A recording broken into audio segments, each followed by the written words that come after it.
ئازیزان سڵاو خۆشحاڵین لە بەرنمەیەکی تری ڕاڤە بە دیدارتان شا دەبین.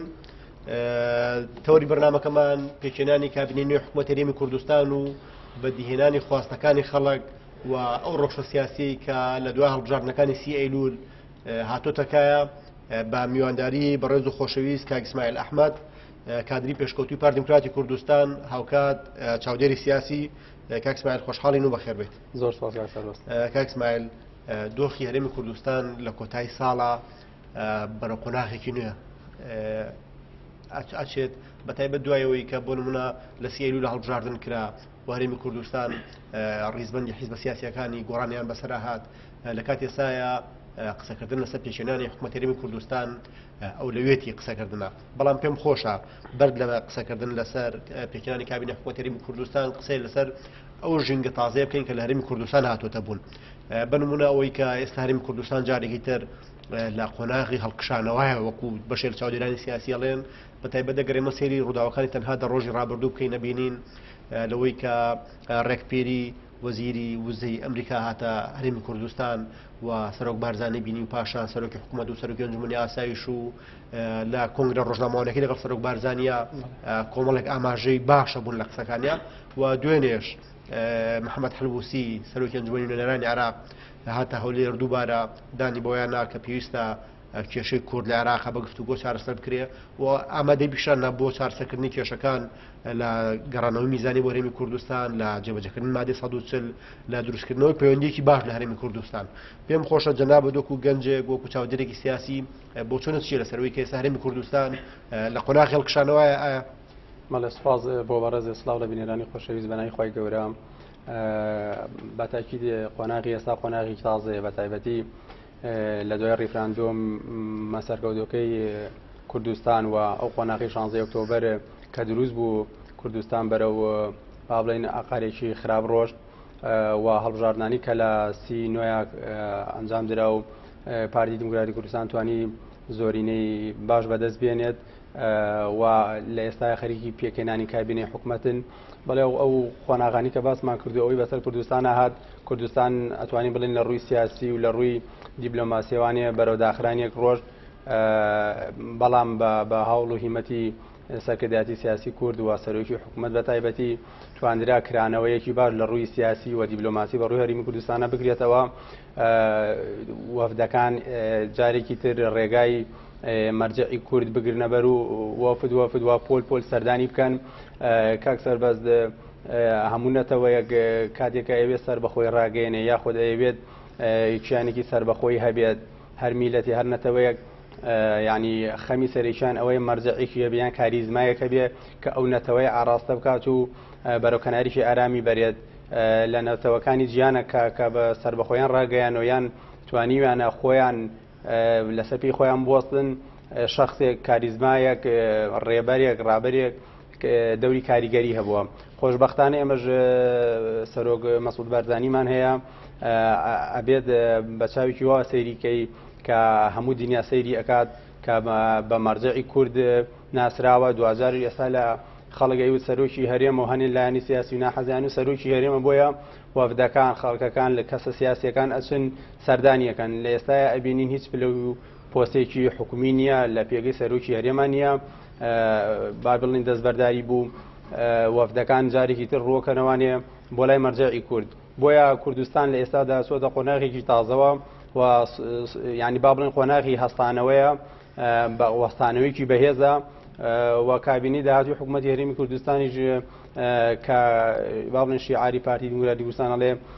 ئەبێ کوردستانێکی بەهێز بێ کوردستانێکی بەهێز بە بۆچوونی من بە پارتیەکی بەهێز دەبێت بە مەرجعی کورد ئەبێت کە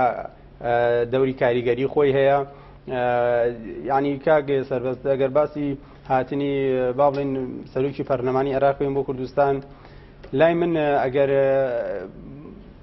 هیچ دڵخۆش نیم بە هەنێک با بڵین سەرکردە سیاسیانی کە لە عێراقا هەن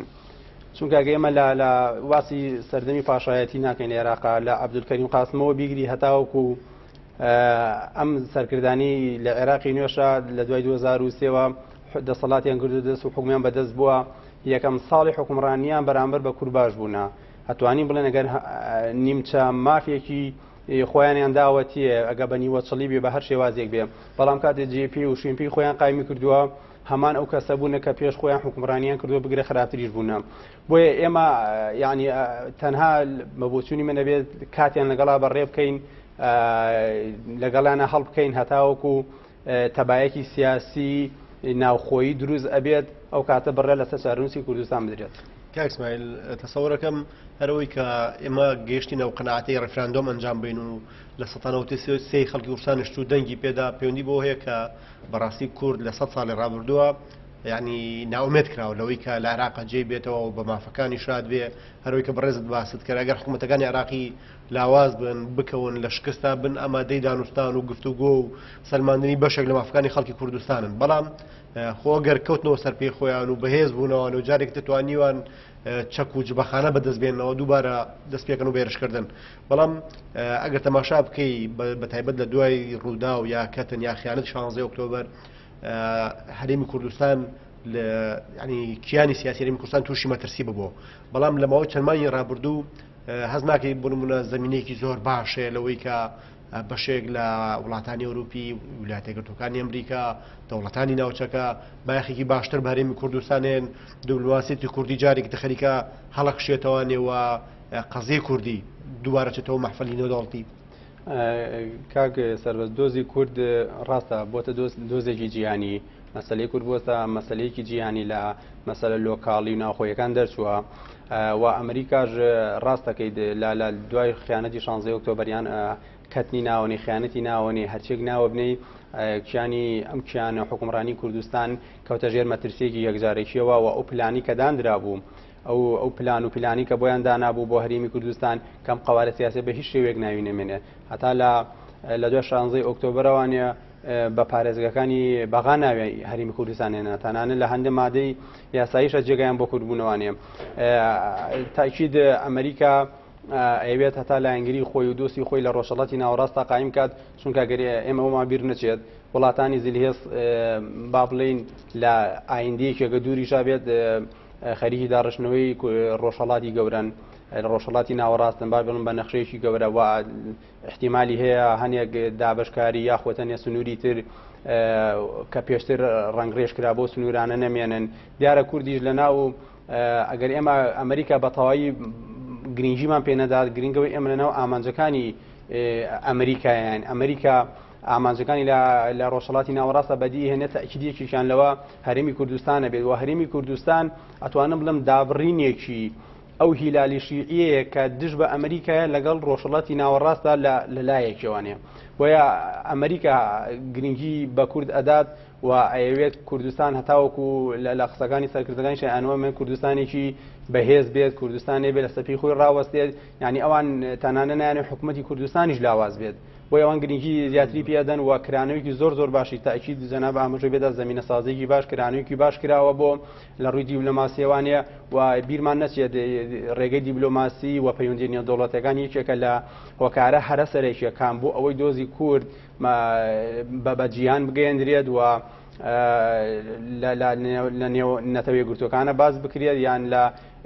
هەرێمی کوردستان ئەتوانم بڵێم تەنیا هەرێمە لە جیهانە کە تەعاملی دەوڵەتی لەگەڵاکرێت سەرۆکی هەرێم لە ڕابردووە لەگەڵ سەرۆکی فەڕەنسایە لەگەڵ سەرۆکی ئەمریکایە لەگەڵ سەرۆکی با بڵێن هەندێک هەرێمی وڵاتانی ترە لەگەڵ سەرۆکی حکوومەتمان لەگەڵ سەرۆکی فەڕەنسایە ئەنی نمونە زۆرە کە باسیگەین دانیشتووە گفتوگۆیان کردووە یعنی تەنیا هەرێمێکە لە جیهان ئەتوانم بڵێم تەعاملی دەوڵەتی لەگەڵاکرێت. دەستان خۆش بێ کاک ئیسماعیل پێم خۆشە لە دوای ئەو ڕەهەندنە دەوڵەتی و ئەو زمینە سازیەکە کراوە دۆخی عێراقیش جۆرێک گۆڕانکاری بەخۆیەوە بینیوە ئەگەر تەماشا بکەی بۆ نمونە لە مانگی 5 کاتێک هەڵبژاردننی گشتی عێراق کرێ پارتی دیموکراتی کوردستان جارێکی تر وەکو ڕێبەری ڕێفراندۆم وەکو نمایندەی ڕێفراندۆم دووبارە بێتەوە بە هێزی یەکەمی کوردستان و لەسەر ئاسی حیزبایەتیش لەسەر ئاسی عێراقیش حیزبی یەکەمە هەستەکەی بۆ نمونە لە پێچەلانی کابینەی نوێ حکوومەت هەرێمی کوردستان کابینەی نوێ لە عێراق و ئەو جموجۆڵە سیاسی کە لە ناوخۆی عێراق و لە هەرێمی کوردستان دەستی پێ کردو بە تایبەت دەکرد تەماشای سەردانە فەرمەکەی سەرۆک بارزانی بکەی بۆ بەغدا ئەبینی لەوێ پێشوازێکی زۆر باشکرا سەرۆکی پەرلەمان سەرۆکی ئەنجومەنی وەزیران بەشێک لە کار بەدەست و کارکتەرە سیاسی گەورەکانی عێراق پێشوازیان لە جەنابی سەرۆک کرد و ئامادەیان دەربڕی بۆی کە هەرێمی کوردستان دووبارە ئەوان مامەڵی بکەن و مافەکانی خەڵکی کوردستان بسەلمێنن. هاوکاتی ئێمە حکوومەت هەرێمی کوردستان ئێستا گەڕی سەردانکردنی حیزبەکان و گفتوگۆ و دانوستان و کێشانی نەخشەیەکی نوێ لە هەرێمی کوردستان دەستی پێ کردووە. پێم خۆشە لە دیۆ ناوخۆیەکەوە خوێندنەوەی تۆ چێ بووی کە ئایا قابلە لە هەرێمی کوردستان لەگەڵ عێراق بگاتە ڕێکەوتن بەشێ لە کێشەکانی چارەسەر بکە؟ قابلی ڕێکەوتنە لە سیاسەتدا هەموو شتێ واردە و کاک سەربەز هەرکو پێشتر ئاماژەم پێدا لەگەڵ عێراقا هیچ کاتێک هیچ ڕێکەوتنیەک هیچ پەیماننامەیەک یان هەچ ڕێکەوتنی سیاسیەکە تا سەر نییە، چونکە ئەم حکوومەتەی کە ئێستا ئەگەر هەز بەڵێنێ بدات هەز مادەیەکی دەستوری بامڵن جێبەجێگات حکوومەتی دوای خۆی دێت پێشێلی ئەکات. ئەنی هیچ گرنگی نێتۆ لەگە بەغایە ئەمڕۆ موچۆ بۆ نێرە بجۆ بۆ ئەنێرێ بەیانی نەی بڕێت. ئەنی تۆ هیچ گرنگیەک نییە. تۆ ئێمە لە کاتی ڕیفراندۆمە کە ئەڵێن ڕیفراندۆم مەکەن ئێمە داوای گرنگیەکی نیە دەوڵەتیمان کرد. هیچ وڵاتێک نەهات لە سەبەرەکەی ئیمزای بکە ئێمە گرنگیەکمان باتێکە دوای نەک 2 ساڵ دوای 20 ساڵی تریش عێراق نەیتوانی ئەو عێراقە بێکەوە ئەتانەوێت ئێمە گرنگی دانەکەین دانەنین بۆ ڕیفراندۆمیان بۆ ڕێژە بۆ سەربەخۆی کە خۆتان ئەتانەوێت. بۆیە حکوومەتی عێراق جێ هیچ متمانەیەک نییە کاک سەربەز و ئەگە حکوومەتی هەرێمی کوردستان حکوومەتێکی بەهێز بێت هەموو کات ئەگەن لە ناوخۆیە یەکگرتوو بێ هەموو کات عێراق لاوەز بۆ بەرامبەری ئەگە ئێمە لە شۆڕشەکانەوە باسیکەین تا ئێستا عێراق لە ژێر بەهێزی ئێمە دانینا بە مافەکانمانە. هیچ حکوومەتێک بەقا حکوومەتەکە سەدام حوسێن بە خۆت نەبوو توانی بەیانی یانزەی ئازار بەهۆی بەهێزی شۆڕشی ئەیلولەوە دەربکات. هیچ حکوومەتێک بەقەت حکوومەتەکەی سەدام بەهێز نەبوو ئێمە ڕاپەڕینەوە بەرامبەری کرد. لەم سەردەمە تازەیە دۆخی عێراق بە تایبەتی دوای پرۆسی ئازادی عێراق بەڕاستی ینی تەکانێک قزەی کوردی تەکانێکی باشی خواردووە چۆتە پێشەوە گوژمێکیەوە و بۆگەی جەناب دوت بە نێودوڵەتی بووە پرسەکەی سەر پرسێکی ناسراوە و کورد دۆستی زۆری هەیە دیبلۆماسیەتی کوردی سیاسەتی کوردی تا ئەوەی کە بۆ نمونە کورد ئێستا لە ڕێگەی بە جیهانیکردنی وزەکەیەوە لەسەر لەوەی کە بووە بە چۆتە سەر نەخشەی جیهانی وزە یعنی کاریگەری لەسەر بازاری وزە هەیە کاریگەری لەسەر بازاری ئابووری هەیە و لە معادل نێودوڵەتەکانیشە زۆر جا حساب بۆ کراوە بۆ نمونە لە پرسی ڕوبەڕووبوونەوەی داعشە هاوپەیمانان کوردیان وەک بەشێک لە خۆیان وەک بەشێک لە هاوپەیمانێکی خۆیان تەماشا کرد. ینی هەز ناکەی بۆم سەردەمە کێشەی کورد دۆزی کورد بە تایبەتی لە باشووری کوردستان چۆتە قۆناغێکی باشتر. بەتاکید کاک سەربەز وەک ئاماژەمان پێدا دۆزی کورد بۆتە دۆزێکی نێودەوڵەتی. دۆزی کورد لە دوای ڕۆخانی سەدام حوسێنەوانێ ئەتوانی ئێستا بەدەنگێکی دلێرتر بڵێت من داوای مافەکانی خۆمەکەم. کاک سەربەز ئێمە ئاماژە بۆ بکەین تەنانەت قەزەی کوردی نەبەستینەوە بە بەدەستێنانی هەنێ مافی ڕۆژانێ و یانی لۆکاڵی ژیانەوە با بڵین سەرەتایەوە ڕاستە هەنێ ماف کە ئەڵی ماف ئەبێ هەی بێت ئەو تاک بەتاکی کورد بەڵام قەزێ لەوە گەورەتریشێ ئێمە استراتیژیەتی پارتی دیموکراتی کوردستان بە تایبەتی لە هەنێ کە باسێکم حیزبانە لەوە زۆر گەورەترە تەنها لە پێدانی ئاو کارەبا و موچە و دابینکردنی ئەم شتانەوە نییە. ئەنی ڕاستە ئەمانە بێت تاک بەتاکی کورد ماڵ بە ماڵ ئەمانەی هەبێ و یەکێکە لە مافە سەرەتایەکانی ژیان کە پێویستە هەموو تاکێک لە ژیانە هەی بێت بەڵام قەزەی کوردی لەلایەن پارتی دیموکراتی کوردستان و استراتیژی تایبەتی خۆی هەیە و ئەوێ قەزەی کوردی بگرێت بە کەناری ئارام. لە دوای 2023 شەوانێک کە کورد ئەم کرانەوەی بە ڕووی ژیانە هەبوو و نوێنەریان ئێستا نوێنەر بەنای حکوومەتی هەرێمی کوردستان و لە وڵاتەکان هەیە و کۆنسۆڵخانەی وڵاتەکان هاتووە هەرێمی کوردستانەوەنێ کۆمپانیا زەبەلحەکان هاتوونە کە لێرەوە بەرهێنانەکەن ئەمانە کاریگەری زۆر لەسەر هەلی کار هەیە لەسەر داهاتی ساڵانی تاک هەیە و هەر میلەتێک هەر نەتەوەی بێت لە سەپی خۆی ڕاوەستێ بێ ئابوورەکەی سەربەخۆ بێت. تۆ ئەگەر لە مناڵێک و باوکێک و سیرکەی ئەگەر ئەو مناڵە خۆی کەسابەت کا و ئیشی هەبێت خۆی سەربەخۆی ئازادە چۆن و پارەی پاشەکەوتەکە و چۆن سەرفی ئەکات بەڵام ئەگەر لەلایەن باوکیەوە پێی بدرێت ئەو کاتە و سەربەستیەوە و ئازادی نامێنێت کە چۆن سەرفیەکان چۆن پاشەکەوتێکە بۆی ئەگە گەورەی نەوانێ بۆ شێوە گشتیەکەی بۆ دەوڵەتیان بۆ حکومڕانی حەج حکومڕانیەک ئابووری سەربەخۆی نەبێت ئابووری خۆی نەبێت کە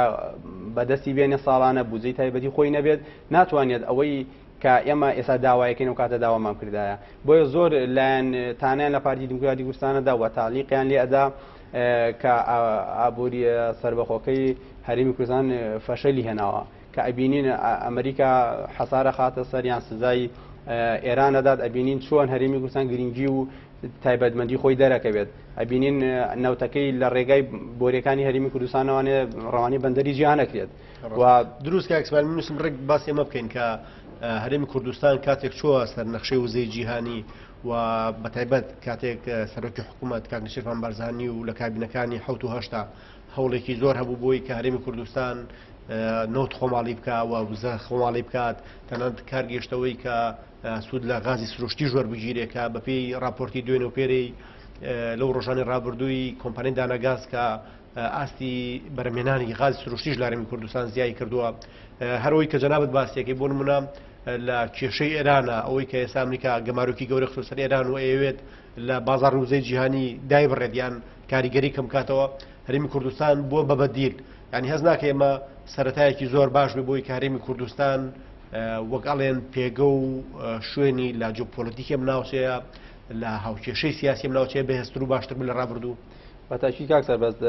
سەری جوڵەکانی ئەمریکا بکەین یان لێدوانە سیاسیەکانی بکەین هەرێمی کوردستان گرنگێکی تایبەتی خۆی هەیە بۆ کە ئەبین ئێستا بمانێ نەمانوێ ئەمریکا زلهێزی جیهان و تەحاکوم بە زۆر شتەوە لە جیهانە ئەکات و ئێرانیش لەم با بڵێن لە ڕۆژهەڵاتی ناوەڕاستدا پەیامێکی هەیە ئەوێ بیگەنێ بە هەموو ڕۆژهەڵاتی ناوەڕاست ئەویش پەیامی بڵاوکردنەوەیش لە سەردەمی شۆڕشی ئیسلامیەکە لە 1970 بۆ 80 بەڵاوێنە کردەوە ئەبێت پەیامی شۆڕشی ئیسلامی ئێران و شیعی بە ڕۆژهەڵاتی ناوەڕاستە بڵاو بێتەوانی و بە هەموو وڵاتەکانە و ئەم ڕێگاگرتنی ئەمریکا لە دوو لایەنەوە با بڵێن لە ڕووی بەهێزی ئێرانەوانە لە ڕووی چەکی ئەتۆمی و یا چەکی بایۆلۆجی و لە ڕووی ئەم پەیامەی شۆڕشی ئیسلامی ئێرانیەوەیە وڵاتانی خلیج گرنگی تایبەتی بۆ ئەمریکا هەیە لە ساڵ 1930ەکانە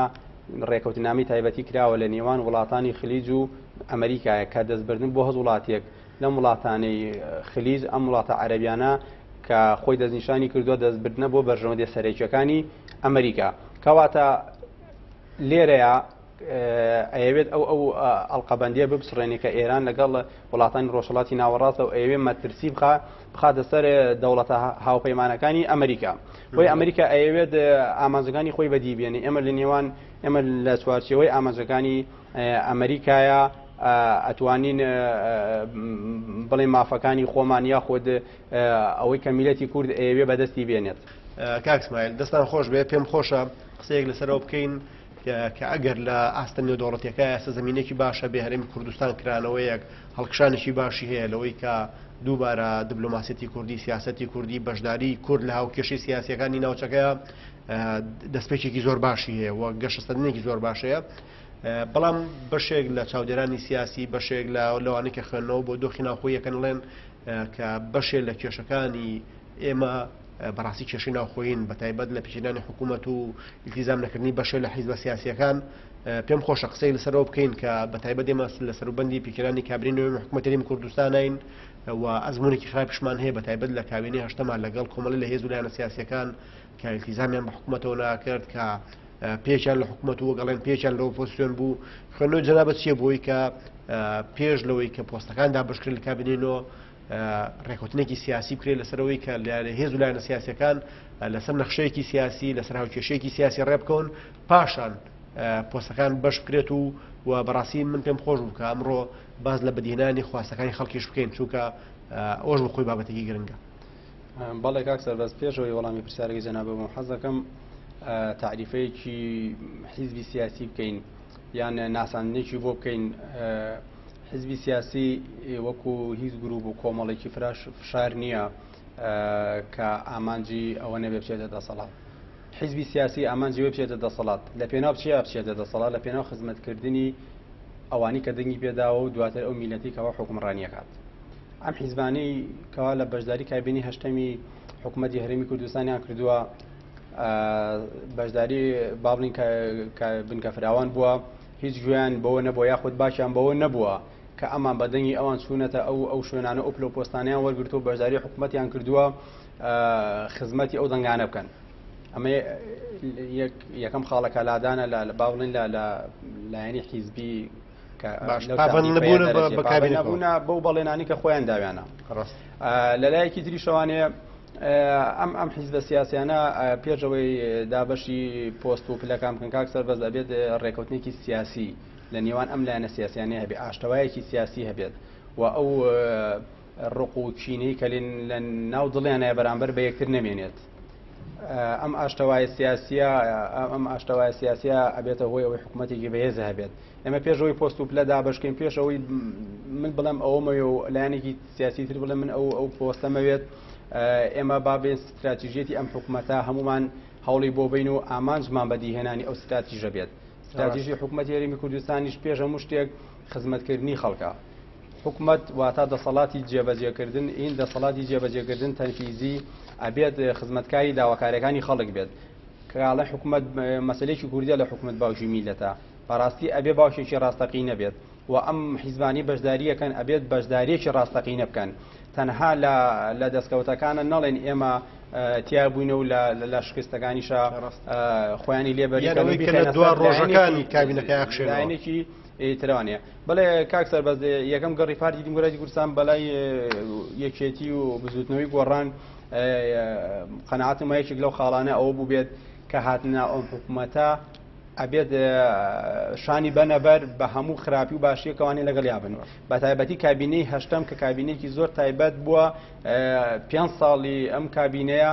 قەیران بە هەرێمی کوردستان هاتووە شەڕی داعشە بووە شەڕی عێراق بووە ئەوایە بڕینی بوجە بووە قەیران بە هەموو مانەکانیەوە کە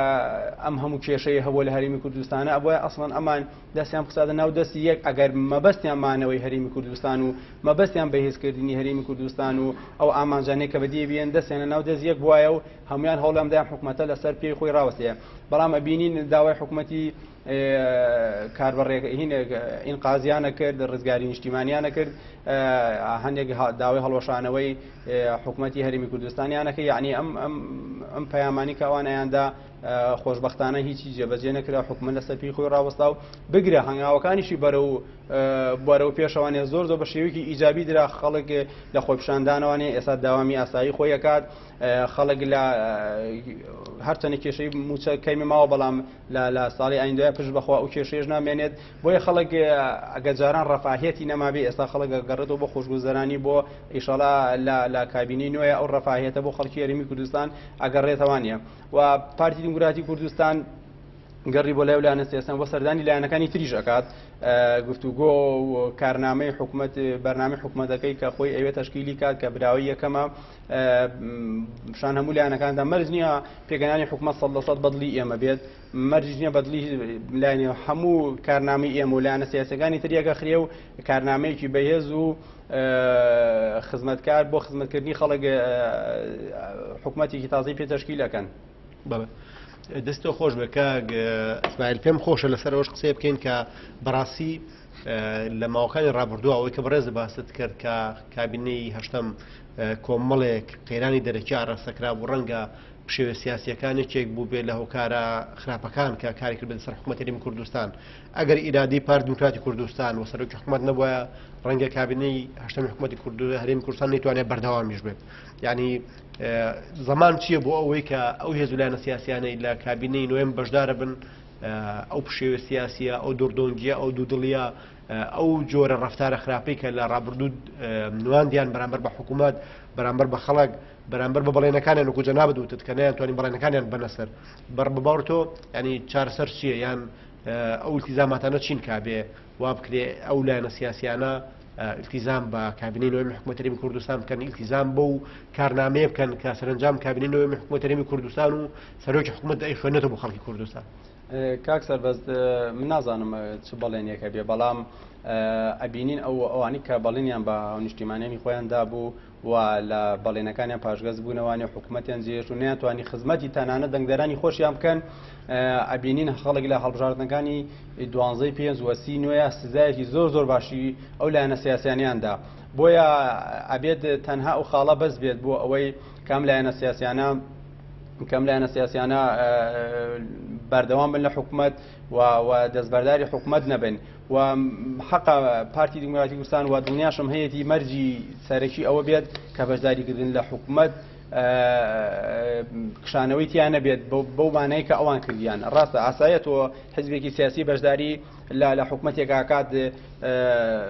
ئەکشێتەوە لێ بەڵام بەو شێوازەی ئەوان ناکە مەبەستیان ڕوخاندنی حکوومەتەکە ینی تۆ هەتانی وەڕۆ لە حکوومەتا بوون و شەویش ئۆپۆزیسیۆنێکی ڕوخێنەر بوون زنا بوونی ئۆپۆزیسیۆن هاوڕێ نیوەڕێگا بەتاکید ینی تۆ ئۆپۆزیسیۆن لە هەز وڵاتێکە هەبێت ئەو حکوومەتە سێرەکە حکوومەتێکی جێبەجێکارە بەتاکیدی مافەکانی خەڵک دابی نەکات و خۆشگوزەران ڕەفاهێدێ بەڵام ئۆپۆزیسیۆنی کوێ بێ بدنیان نەربێت و ئەمان هاتن خەونی ئۆپۆزیسیۆن جارێکی تریان لە هەرمی کوردستانە لەبار برد ینی متمانەی دەنگدەریان نەهێشتەنانە بە هەڵبژاردننیش کە تۆ لە هەز وڵاتێکە هەڵبژاردن هەیە یەکێکە لە پرینسیپەکانی دیموکراسی کاک سەربەز یانی دیموکراسی کە با بڵێن زادەی مۆدیێرنە و ڕۆشنگەریە کە لە ئەوروپای هەسەری هەڵداوە ینی تۆ هەڵبژاردن کە تۆ خەڵگەی هێنید متمانی پێ ناهێڵید ئەو کاتە ڕێژەی بەشداری بەم شێوازا بێکە نەگەشت وەسایەت لەم سنوورەیە ئەگەر بۆ نمونە چەند هێزێک لە دوای هەڵبژاردنەکانی سی ئەیلولەوە یەکلایەنە ڕایانگەیانوە کە بەشداری حکوومەت نابن سەرباریەوەی کە بۆ منە 5 کورسی یا 7 کورسی پەرلەمانیان هەیە ڕایانگەیاندوو کابنەوە بۆ سوێن ئەگەر ئەوەنەوە پۆزیسیۆنێکی تەندروست بن و بە چاک بڵێن چاک و بە خراپ بڵێن خراپ بە باوەڕ ئەمە باشتر نییە لەو هێزانەی کە بەشداری حکوومەت دەبن و ئیلتیزام بە حکوومەتەوە ناکەن کاکسە بەزمەرج نییە ئەوەی کە بەشداری هەڵبژاردننی کرد و کورسی بەدەستێنە بەشداری حکوومەت بێت خەیچێکە با دوو هێستی هێز ئۆپۆزیسیۆن بێت ئۆپۆزیسیۆنێکی کارە چۆن ئۆپۆزیسیۆن بێت حکوومەت غەڵەتێکی هەیە حکوومەت ناتوانێت بەرنامەیەک جێبەجێ بکات پێی بڵێ ئۆپۆزیسیۆن پێی بڵێ غەڵەتە ئەمە ڕێگە ڕاستەکەیە نەک لێی بکە بە هەڵا داوای ڕوخاندنی بکە خەڵک بێنێتە سەرجادا خەڵک بدا بە کوشت دام و دەستگاکان دەوامی فەرمی بۆستێت و خوێندکاران لە قوتابخانەکانە دەوام نەکەن مامۆستاکان دەوام نەکەن واتە ئەبێت بە چاک بڵێ چاک بە باش بڵێ خراپ کە غەڵەتێک خەلەلێک لە شێوازی حکومڕانیە هەیە پێی بڵێ ئەمە غەڵەت و ئەمە بەدیلەکەیەتی نەک ئەوەی ئەمان بەڕاستی خەونی ئۆپۆزیسیۆنبوونیان لە هەرمی کوردستانە لەبار برد و بەتایبەتی لەم سنوورەیە کاک سەربەزیانی نازم بوو ئەمە بەعەیەک بۆتە شێوازێک بۆ بەرهێمێنانی حیزبی سیاسی و من جارێکی دیش باسم کردو هەرمی کوردستان پێویستی بۆ نییە تۆ حکوومەتێک 4 ساڵ بەرنامەکەی نتوانێت جوان جێبەجێ بکات بچی حیزبێکی سیاسی هەست کە سەوسی حیزبێکی سیاسی بۆ دروست کرێت و لە پەرلەمانی کوردستانە ئەمجارە ئەرکی قورسیان لەسەر شانە و یەکێک لە ئەرکەکان ئەوەیە بەڕاستی دروستکردنی حیزبی سیاسی بێوەنە ئاسان نەبێت و هەموو کەسێک هەستێت لە حیزبەکەی خۆی تۆڕە بێ و دڵگران بێ و بەدڵی خۆی ناکرێنە ناو حیزبەکەی خۆیە و بەرژەوەندی شەخسیەکانی بەدینایەت تۆڕە بێ بڕوا حیزبێک جیا بکاتەوانەیە بۆیە پەرلەمانی کوردستان ئەرکی قورسە و پرۆژەی چاکسازی پێویستە بە دەرەجەیەک و خاڵی یەکەمی کارنامەی پارتی دیموکراتی کوردستانە کە بەرنامەی چاکسازی بخرێتە دەنگدانەوە بواری جێبەجێکردنەوەی ئیتر لە بەرژەوەندی هەزلایەنێکە و لە زەرری هەزلایەنەکە گرنگەوەیە کۆتاجار لە بەرژەوەندی خەڵکی هەرمی کوردستان ئەکشێتەوە. دەستان خۆش بێت کاک ئیسماعیل وەکو گەنجێک وەکو چاودێرێکی سیاسی وەکو کادرێکی پارتی دیموکراتی کوردستان بە تایبەتی کە پارتی لەم هەڵبژاردنە ناتوانێت 45 کورسی بەدەست بێنێ و کاریگەری و ڕۆڵێکی زیاتری هەیە لە پەرلەمانە گەشتبینی بۆی کە کابینەوەی حکوومەت هەرمی کوردستان بتوانێت خەون خواست داواکارەکانی خەڵک بەدی بێنێ. کاک سەربەز لە دنیای هەمیشە گەشتبین بی لە ڕەشبین باشترە و بە تایبەتی دیاریکردنیە کاندیدکردنی کاک مەسرور بارزانی کە لە ناو دام و دەستگایەکی ئەمنی هاتوۆتە ناو دەسەڵاتی